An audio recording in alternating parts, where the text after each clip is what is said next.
Assalamualaikum warahmatullahi wabarakatuh. Nama saya Jamiatul Ilmi dari Syasyah 3B. Baiklah, saya akan menampilkan hasil UTS saya yang bertema Pengadilan Tata Usaha Negara atau PTUN. Apa itu yang dimaksud dengan Pengadilan Tata Usaha Negara atau PTUN?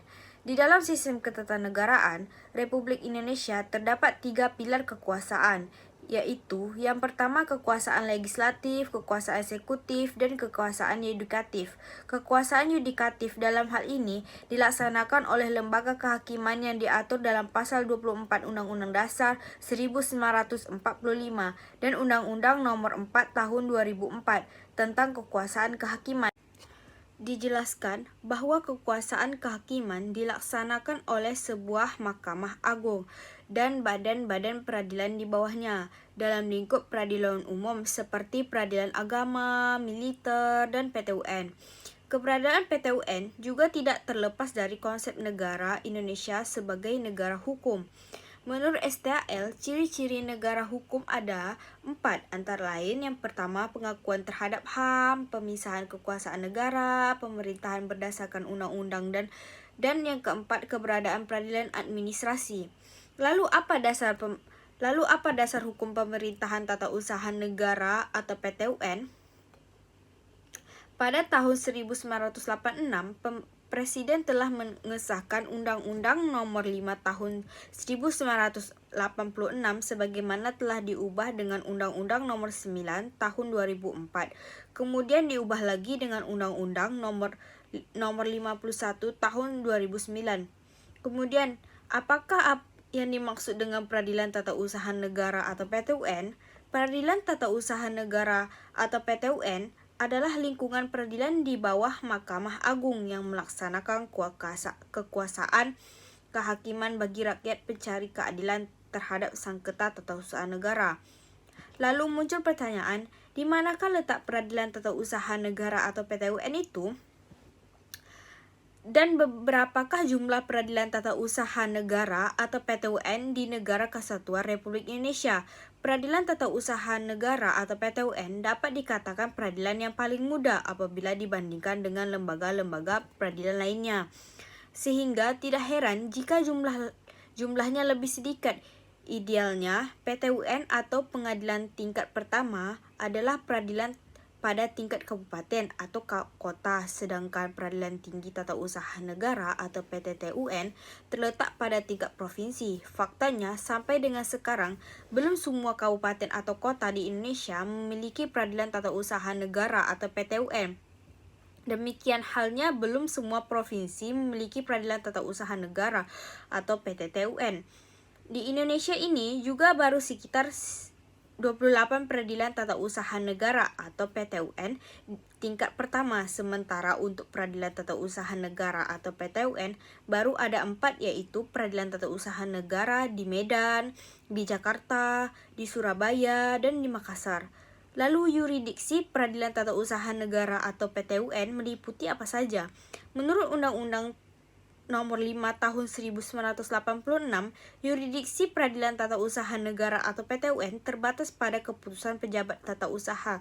Tetapi pada Undang-Undang Administrasi Pemerintahan, yurisdiksi Peradilan Tata Usaha Negara atau PTUN diperluas hingga pada perbuatan faktual pemerintahan keputusan sebagaimana dimaksud dalam Undang-Undang Nomor 5 Tahun 1986 bersifat limitatif.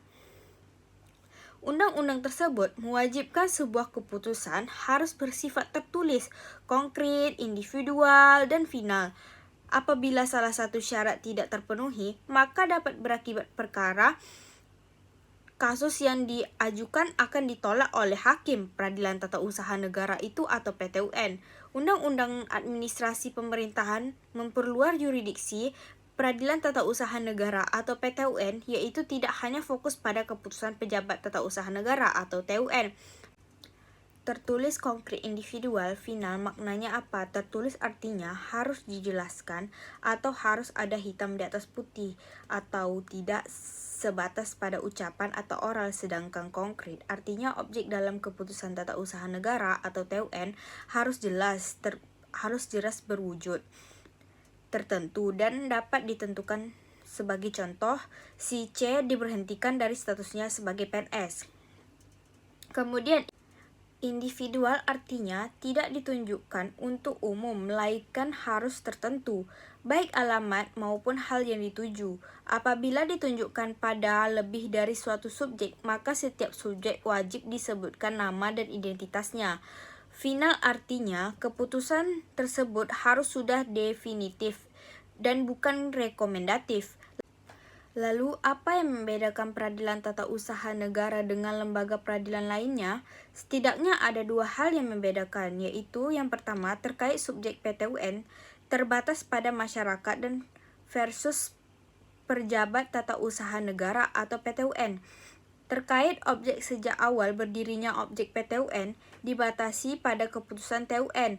Namun saat ini objek TUN tersebut diperluas menjadi seluruh perbuatan faktual dari pemerintahan masih menurut STTAL.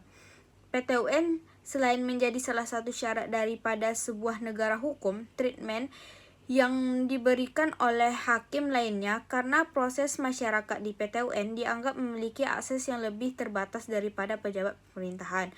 Maka tidak heran apabila hakim di PT UN lebih bersifat aktif.